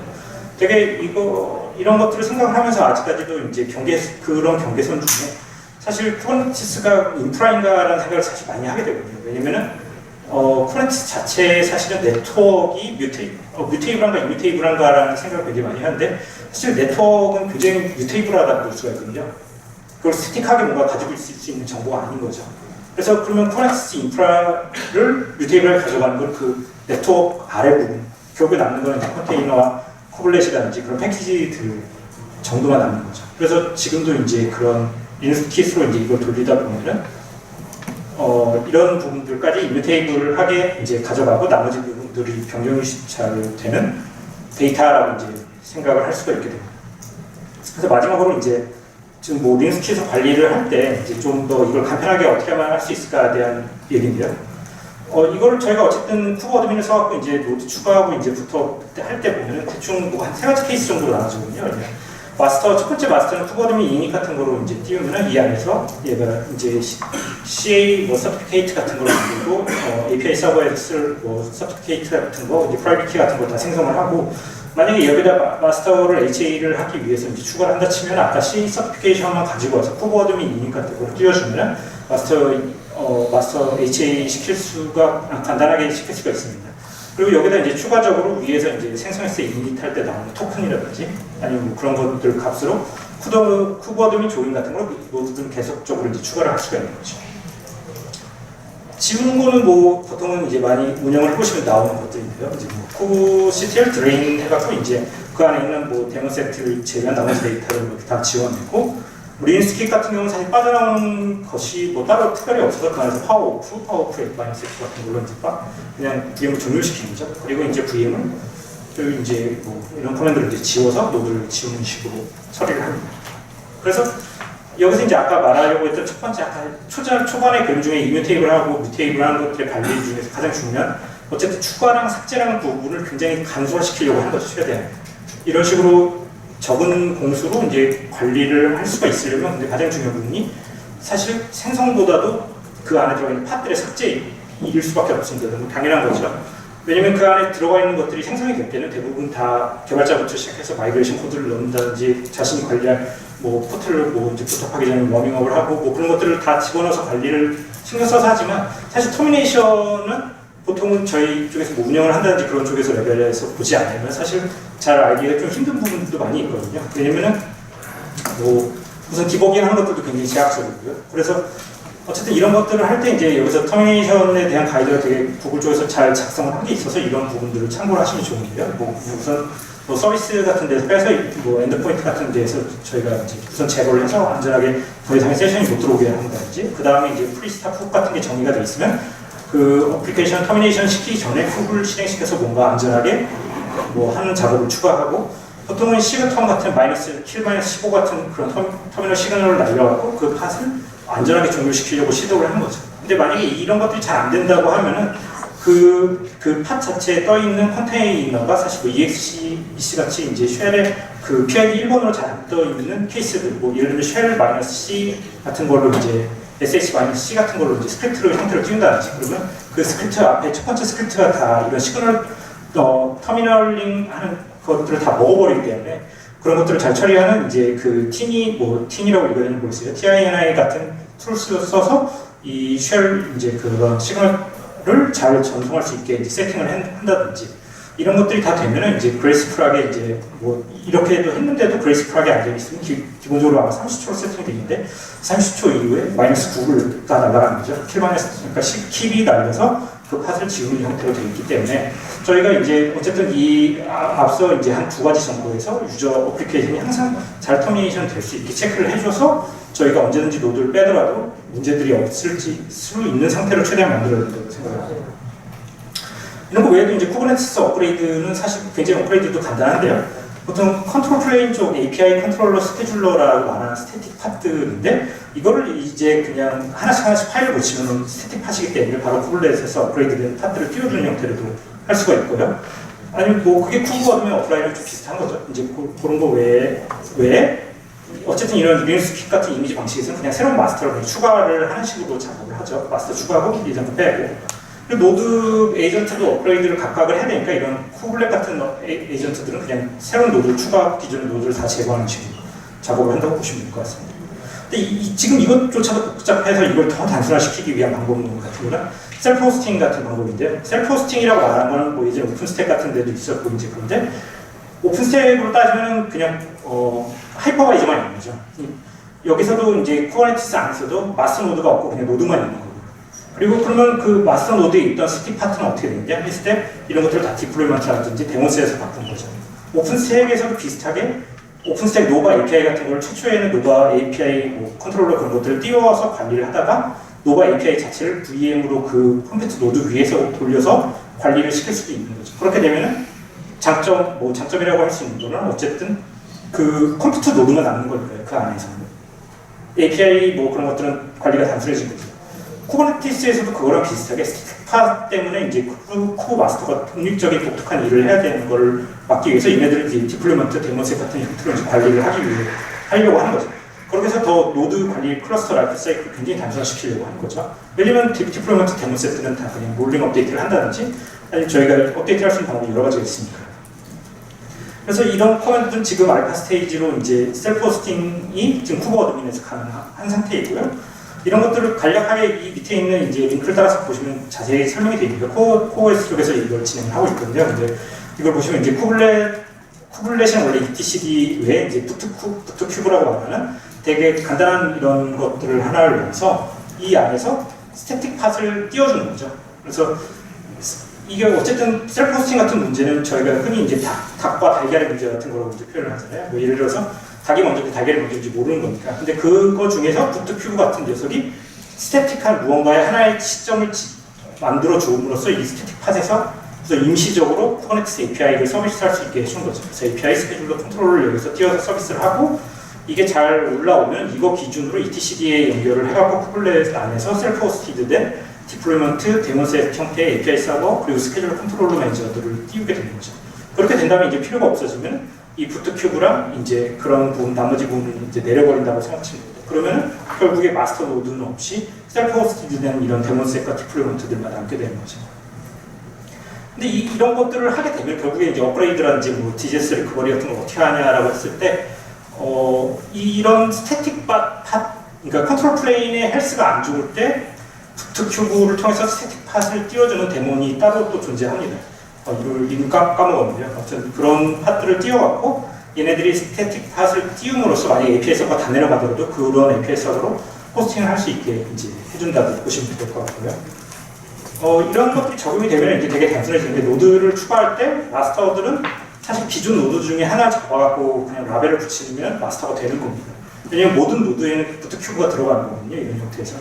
그런데 그냥 노드는 이제 쿠버 어드민 조인을 그대로 이제 하는 거고요. 그리고 업그레이드는 컨트롤 플레인 업그레이드 할 때 이제 저희가 프록시 같은 것들도 다 이미지 교체를 통해서 업그레이드 하듯이 이미지 교체를 하면은 데모셋이나 이제 디플로이먼트 이미지가 업그레이드 될 수 있고요. 아니면 노드 에이전트는 이제 동일하게 이제 노드 추가 같은 형태로 이제 업그레이드를 한다 보시면 될 것 같습니다. 이런 식으로 이제 진행을 하면은 좀 더 단순하게 집어넣고 빼는 것들 부분만 신경 쓰면 계속 있던 노드들을 재사용을 할 수가 있는 거죠.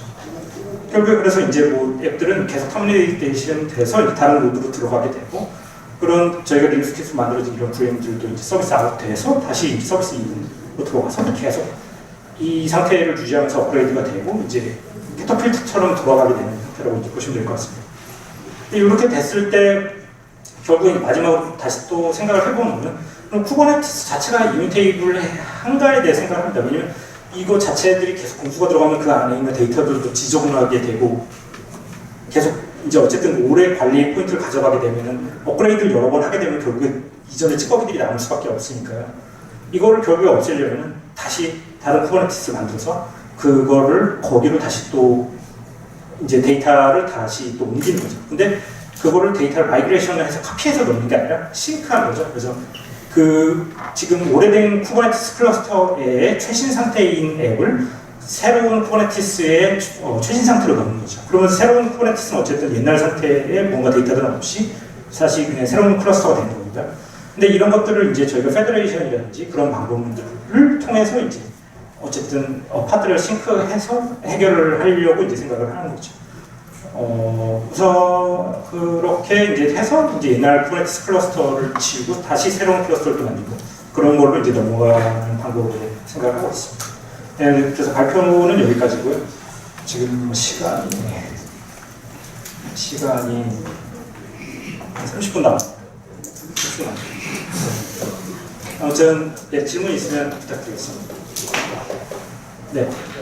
킷을 쓰는 데 있어서 버전이 제약사 리눅스 뭐 버전의 제약사 같은 게 예를 들면 뭐 어떤 걸 말씀하시는 거예요? 버전이 높아야지 그러니까 우선은 지금 여기서 커널을 아마 4.9 정도부터 아마 여기서 이미지를 제공을 하고 있을 겁니다.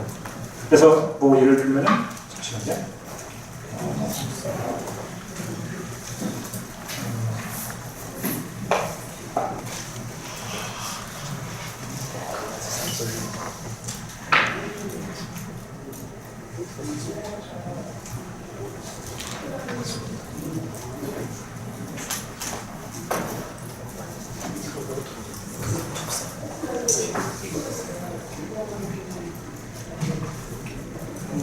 요 이제 패치를 보시면은 지금 우선 요 정도를 지원을 하고 있다고 보시면 됩니다. 여기서 그 대충 4.9대랑 지금 메인이 4.14대랑 뭐 16, 17 정도 지원을 하고 있는데 보통 어쨌든 4.14 원래 지금 뭐 어쨌든 새로 나온 우분투라든지 그런 4.16 이상 정도를 쓰고 있으니까요.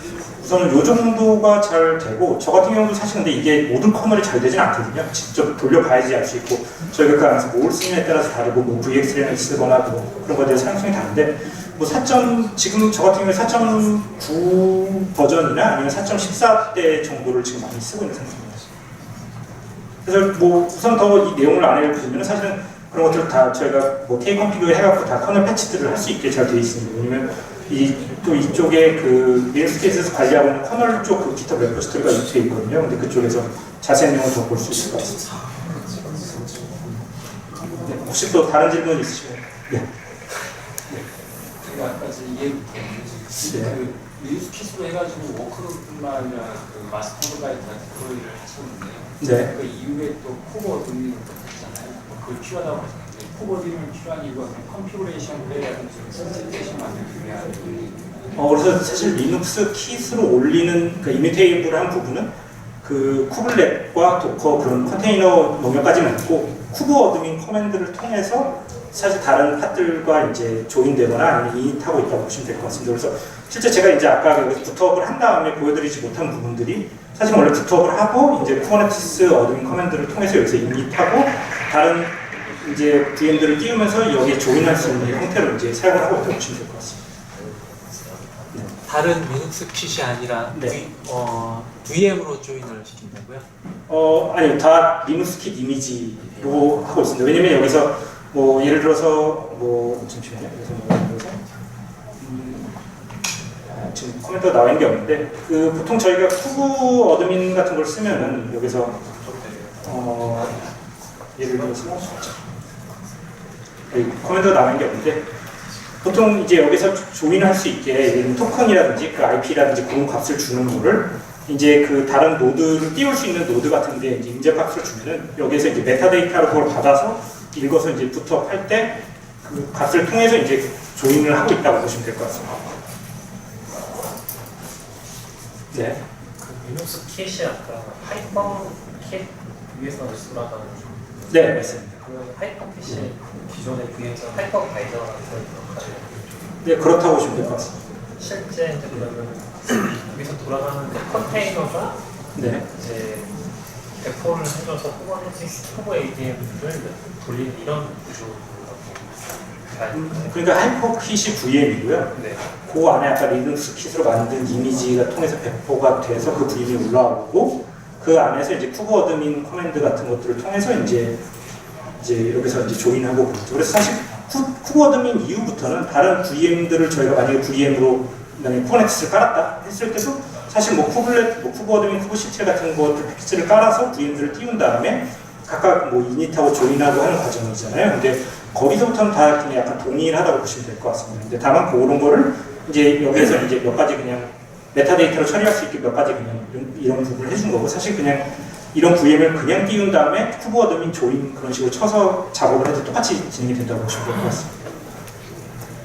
특별히 양을 뭐 API라는 그런 것들을 사전에 만들더라도 쿠버넷 바이오리 때문에 쿠버 어떤 필요 없이 그냥 띄울 수도 있겠네요.